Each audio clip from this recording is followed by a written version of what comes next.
Hi price allot கர்த்தர் நாமத்துக்கு மகிமை உண்டாவதாக. இன்றைய வேத வசனம் காலத்திய 2ஆம் அதிகாரம் 13ஆம் வசனமுக்கு எப்படியாக சொல்லப்படுது. மற்ற யூதரும் அவனோடு கூட மாயம் பண்ணினார்கள். அவருடைய மாயத்தினாலே பார்வோன் இழுப்புண்டான். அதாவது பேதுரு பார்த்தீங்கன்னா ஒரு மாயமான வாழ்க்கை வாழ்றாரு. ஒரு கிறிஸ்தவனாக இருந்த அவர் ஒரு கிறிஸ்தவ மாரி வாழாத ஒரு மாயமான வாழ்க்கையை வாழ்றார். அதாவது பார்த்தீங்கன்னா பேதுரு கர்த்தருடைய ஊழியக்காரன். கர்த்தருடைய சித்தம் பேதுரு மேலே இருக்கப்படினால் பேதுரு தன் வாழ்க்கை கர்த்தருக்கு ஒப்பு கொடுத்து கர்த்தருடைய ஊழியத்தை செய்கிறார். அதாவது பேதுருக்கு பார்த்தீங்கன்னா கர்த்தருடைய வார்த்தையை பிரசங்கிப்படி கர்த்தர் அந்த அதிகாரத்தை கொடுத்திருக்கிறார். பேதுரு பார்த்தீங்கன்னா அநேக இடத்துல போய் கர்த்தருடைய வார்த்தையை பிரசங்கிறார். அதாவது யூதர் மத்தியில் தான் அவர் பிரசங்கிறார். புறஜாதி இருந்து போய் ஒரு கர்த்தருடைய வார்த்தை பிரசங்கிக்கவே இல்லை. அதுக்கப்புறம் ஏசப்பா பேதுருக்கு சொப்பனத்தில் ஒரு சொப்பனை மாரி தோன்றி ஏசப்பா பேதுருவை பேசுகிறாரு. அதாவது நீ யூதருக்கு மட்டும் பிரசங்கி, என்னோட வார்த்தையை பிரசங்கிக்காதப்பா, புறஜாதிகள் போய் கர்த்தருடைய வார்த்தையை பிரசங்கி, எல்லா ஜனங்களுக்கு போய் சொல்லுப்பான்னு சொல்லி பேதுருக்கு சொல்கிறார். அதுக்கப்புறம் பேதுரு போய் புறஜாதியில் போய் கர்த்தருடைய வார்த்தையை பிரசங்கும் போது அநேக ஜனங்க கர்த்தருடைய வார்த்தை கேட்டு அவங்க பாவத்திலிருந்து மனம் திரும்புவாங்க.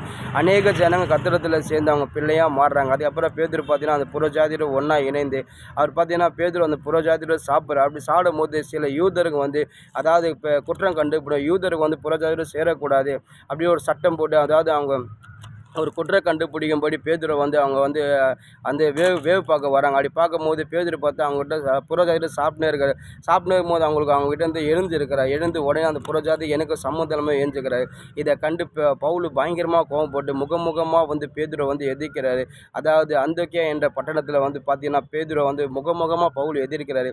நீ இப்படி செய்யக்கூடாது, நீ ஆண்டோடைய பிள்ளையாக இருக்கிற, நீ ஆண்டோடைய பிள்ளையாக இருந்து நீ சத்தியத்தின் கர்த்தருடைய வார்த்தையும் நடக்காமல் நீ உன்னுடைய விருப்பத்தின் நடக்கிறேன், அப்படி நடக்கக்கூடாது. நீ ஒரு யூதனாக இருந்து புறஜாதியுமே நடந்துக்கிற, அவங்க புறஜாதிகளாக இருந்து யூதன் முறை நடந்துக்கிறாங்க, அப்படிமாரி பண்ணக்கூடாது. நம்ம தேவன் அன்பு உள்ள தேவன். நம்ம அவர் இந்த உலகத்தில் பிறந்த ஒவ்வொரு பிள்ளைகளும் அவர் நேசிக்கிறாரு. அவர் எல்லாரையும் அன்பு காட்ட அவர் யாரையும் வேறுபாடு யாரையும் அவர் வேறுபாடு பண்ணவே இல்லை. அவர் அன்பு காட்டுற தேவன், எல்லாரையும் சரிசமாக பார்க்குறார். நீ அப்படி ஒரு கர்த்தருடைய ஊழியக்காரனா அந்த கர்த்தருடைய பிள்ளையாக இப்படி செய்யக்கூடாது, இது தவறு சொல்லி, அதாவது பவுல் பேதுரு முகமுகமாக கடிந்து கொள்ளும். அதுக்கப்புறம் பேதுரு பார்த்தீங்கன்னா மனம் திரும்பி அதுக்கப்புறம் புறஜாதியோடு அவர் இணைந்து பயங்கரமாக கர்த்தருடைய ஊழியத்தை செஞ்சார். ஏன்னா பேதுரு நிறைய இடத்துல அப்படி தான் பண்ணுறாரு. கூட கர்த்தருடைய அழைப்பு இருந்தால கர்த்தர் விடுவேல். அதுக்கப்புறம் பேதுரு மனம் திரும்பி அதுக்கப்புறம் கர்த்தருடைய ஊழியத்தில் அவரை தன்னை திருத்தி கொண்டு அதுக்கப்புறம் பயங்கரமான வாழ்க்கை கர்த்தருக்காக வாழ்ந்தார். இன்றைக்கி நம்மளோட வாழ்க்கையில் நம்ம ஆளுடைய பிள்ளையாக இருக்கும்போது நம்ம ஒரு நாளும் சரி கர்த்தருக்கு நம்ம மாயமான வாழ்க்கையை வாழக்கூடாது. நம்ம கர்த்தருக்கு உண்மையான வாழ்க்கை வாழும்போது தான் நம்ம எல்லாவற்றையும் பெற்றுக்கொள்வோம். கர்த்தர் நம்மளுக்கு சகல நன்மை நம்மளுக்கு கிடைக்கும். ஏன்னா கர்த்தர் உண்மை உள்ள தேவன், அவர் நீதி உள்ள தேவன். அதாவது மனுஷனும் முகத்தை பார்க்கலாம், நம்ம ஏசப்பா நம்ம இருதயத்தை ஆராய்கிற தேவனாக இருக்கிற, நம்ம இருதயத்தில் என்ன இருக்குது ஏசப்பாக ஒரு மனுஷனை பார்த்தால தெரிஞ்சிடும். அதாவது நம்ம மனுஷனுக்கு பார்வைக்கு நம்ம அவனுக்கு பிரியமான நம்ம என்ன செஞ்சாலும் சரி மனுஷன் நம்ம பார்க்கறதுக்கு பார்வை வேறு, ஆனால் தேவன் நம்மளை பார்க்குற பார்வை வேறு.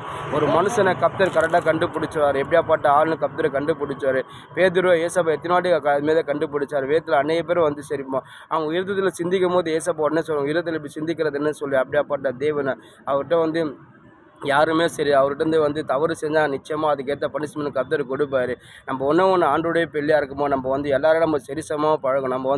நம்ம கிறிஸ்தவனாக நம்ம வேகுபாடு, அதாவது நம்ம உயர்ந்த ஸ்தலத்தில் இருக்கிற நம்மளுக்கு கீழே இருக்கிற நம்ம இப்படி நடத்தக்கூடாது. நம்ம மேன்மையான ஸ்தலத்தில் இருக்கிற அவங்க நம்மளுக்கு கீழே இருக்கிறாங்களே சொல்லி நம்ம ஒரு நாள் அவங்களை ஈவாக பார்க்கக்கூடாது. ஏன்னா நம்ம ஏசப்பா நம்மளை அப்படி பார்க்கவே இல்லை. நம்ம யாருமே சரி அவர் ஒரு ஈவாக பார்க்கல, நம்ம ஒரு தாழ்ந்தப்பட்ட ஜனமாக பார்க்கல. ஏசப்பா பார்வைக்கு எல்லோரும் ஒரே மாரி தான் பார்க்கல. இந்த உலகத்தில் பிறந்த ஒவ்வொரு பிள்ளைகள் அவருடைய பிள்ளைகள். அப்படி இருக்கும்போது ஆண்டுடைய பிள்ளையாக இருக்கும்போது நம்ம ஒரு நாளும் சரி கர்த்தருக்கு மாயமான வாழ்க்கையை வாழக்கூடாது. நம்ம கர்த்தருக்கு உண்மையாக வாழும் போது தான் நம்ம கர்த்தருக்கு உண்மையாக போது கர்த்தர் அதில் பிரியப்படுறார். பவுல் பார்த்தீங்கன்னா எல்லா இடத்துலையும் சொல்கிறார், அதாவது அவர் யூதருக்கு மாத்திரம் தேவன் அல்லவா, புறஜாதிகளுக்கும் தேவன் தான். அவர் புறஜாதிகளுக்கும் தேவன் தான், அவர் எல்லாருக்கும் தேவனாக இருக்கார் சொல்லி பவுல்லாம் பார்த்தீங்கன்னா பயங்கரமாக கர்த்தருக்காக பயங்கரமான ஒரு வாழ்க்கை வாழ்ந்தாருங்க. நம்ம ஆண்டோடைய பிள்ளையாக இருக்கும்போது நம்ம எப்படியாப்பட்ட ஊழியக்காரன் இருந்தாலும் சரி, நம்ம எப்படியாப்பட்ட விசுவாசியாக இருந்தாலும் சரி, நம்ம எப்படியாப்பட்ட கிருபை பெற்ற வரங்கள் பெற்றிருந்தாலும் சரி, நம்ம ஒன்று கர்த்தர் பார்வைக்கு எல்லாருமே ஒன்று தான். ஏன்னா தேவன் எல்லாரையும் ஒரே மாதிரி தான் பார்க்குறேன். அப்படி இருக்கும்போது நம்மளும் ஆண்டோடைய பிள்ளையாக இருக்கும்போது நம்ம எல்லோரும் ஒரே மாதிரி தான் பார்க்கணும். நம்ம எல்லாரையும் நம்ம அன்பு சொல்கிறது நம்ம அன்பாக இருக்கணும். ஏன்னா நம்ம தேவன் அன்பு உள்ள தேவனாக இருக்கிறபடினா நீங்கள் ஒரு நாள் நம்ம கர்த்தருக்கு நம்ம மாயமான வாழ்க்கையை வாழாமல் உண்மையான வாழ்க்கை வாழணும். ஒரு இடத்துல பார்த்தீங்கன்னா மார்க்கு சுவிசேஷத்தில் பார்த்தீங்கன்னா ஒரு அத்தி மரம் மாயமாக இருந்த ஏசப்பா அந்த அத்தி மரத்தை சபிச்சார். மாதிரி உடனே அந்த அத்தி மரம் பட்டு போச்சு. சில காலத்தில் அந்த காலத்தில் பார்த்தீங்கன்னா யூதர் அப்படி தான் மாயமான வாழ்க்கையை வாழ்ந்தாங்க. சில யூதருங்க அப்படி தான் வாழ்ந்தாங்க. அதாவது அவங்க தசம பாகத்தில் கரெக்டாக இருந்தாங்க, காணிக்கையில் கரெக்டாக இருந்தாங்க, பாரம்பரியத்தில் கரெக்டாக இருந்தாங்க. கர்த்தர் அவங்க உண்மையாக தேடாமல் இருக்கிறனால தான் அவங்க அநேக நன்மையை பெற்றுக்கொள்ள. இன்றைக்கி நம்மளோட வாழ்க்கை ஆண்டோடைய பிள்ளையாக இருக்கணும். ஒரு நாள் மாயமான வாழ்க்கையை வாழாது. நம்ம உண்மையாக வாழும்போது நம்ம எல்லாவற்றையும் பெற்றுக்கொள்ளும். ஏன்னா தேவன் உண்மையுள்ள தேவன். ஆமென்.